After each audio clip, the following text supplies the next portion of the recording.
In this video I'd like to talk about sin. Specifically, I'd like to talk about sin in the modern world. So first I have to tell you what sin exactly is. And well, sin is an act which is done in direct countenance to God, or to the gods.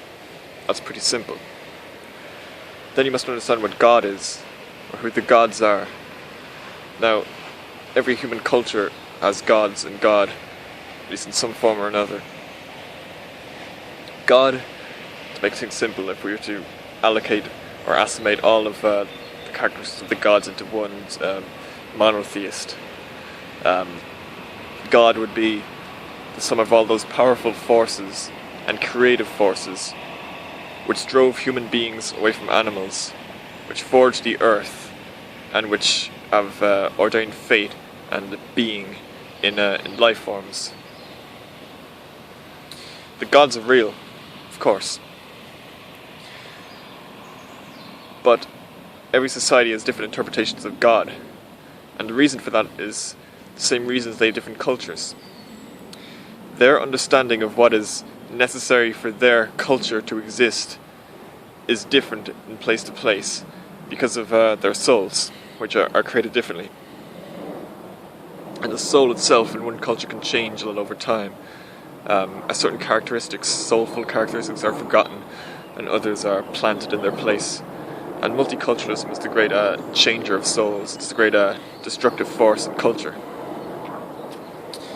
So sin, much like culture, differs in each region, as each culture divides up their gods differently, has gods with different attributes, and has different notions of how they must act in order to be favourable to the gods. God is dead, of course, in the traditional sense, Christian God. In the 19th century, he disappeared from relevant philosophy as we entered the modern world, the industrial world. This God was just not able to live in such a world. But Christianity remains in a vestigial form, and the morality and some of the superstitions and the traditions and the ethics of Christianity still remain. They've permeated our society too deep to be just removed with the God who brought them about. So it's true, we live in a godless world from a religious point of view, and yet from a philosophical point of view, it's true that there is of course creative forces and powerful forces which have ordained being, as it is understood, in the modern world itself. These forces are hypothetical, of course. They are not extant, so they are not gods as such, but yet they have taken the place of gods.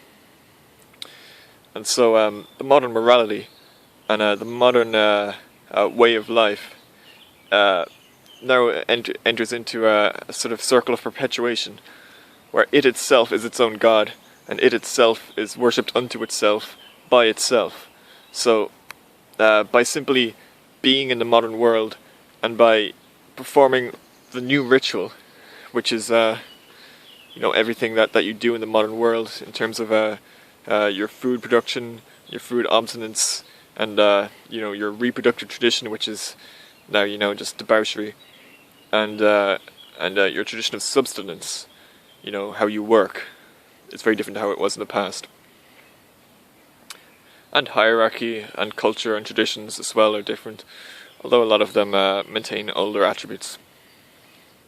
By simply performing these rituals day to day, you're perpetuating the modern world, you're worshipping it. And this is where the sin in the modern world comes from, because the notion or the concept of sin is still very present in the modern world, right? That never disappeared. Now, of course, in the Romantic tradition, around that golden age of French philosophy and the Enlightenment, the so-called the primitive man, the savage, was the noble savage, rather, is what I'm the term I'm looking for, was seen as sinless, because people had smashed together the concept of sin itself with the concept of their own notion of sin. So, what was sinful to the Christian was all that was sinful. They could not think of a sin outside of that category.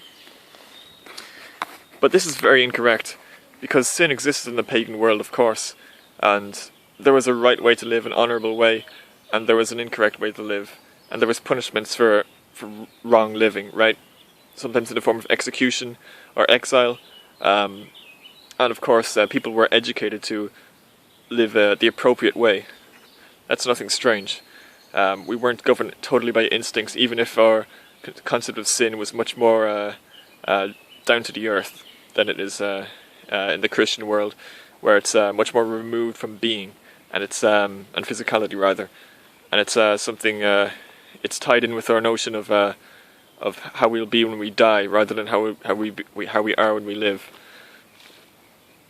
So sin today, if you look at for example racism or something like that, that's a very big sin in our society. So and there are other examples, of course, sexism and whatnot, fascism in general.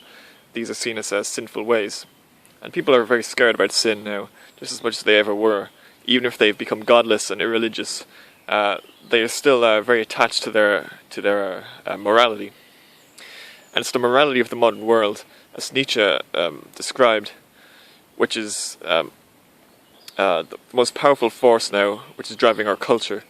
And now our culture has become degenerate and decadent because of that. In the past, morality was secondary. It was not a form of worship unto itself. You do not worship the gods by simply being a good person, but rather through worshipping the gods you can be given the strength to be a good person.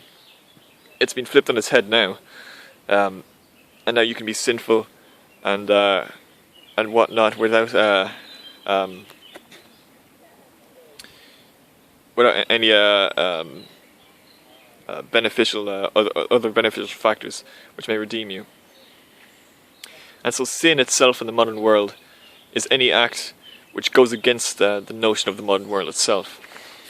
So if you look at strength and how strength is portrayed in our modern society, it's very different to how it was in the past. It's almost like strength itself is no longer a virtue.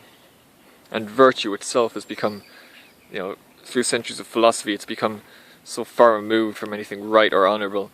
It's now become an excuse to disobey nature and to justify your own actions. It's of course true that it's always the most moral of people who are able to commit the most immoral acts, and in order to be moral by your own standards, you must be immoral to varying degrees by everyone else's standards. And so morality in this way is decadent, and virtue is unvirtuous if you look at things from a natural pagan way of looking at the world. I'll make more similar videos, but thanks for listening.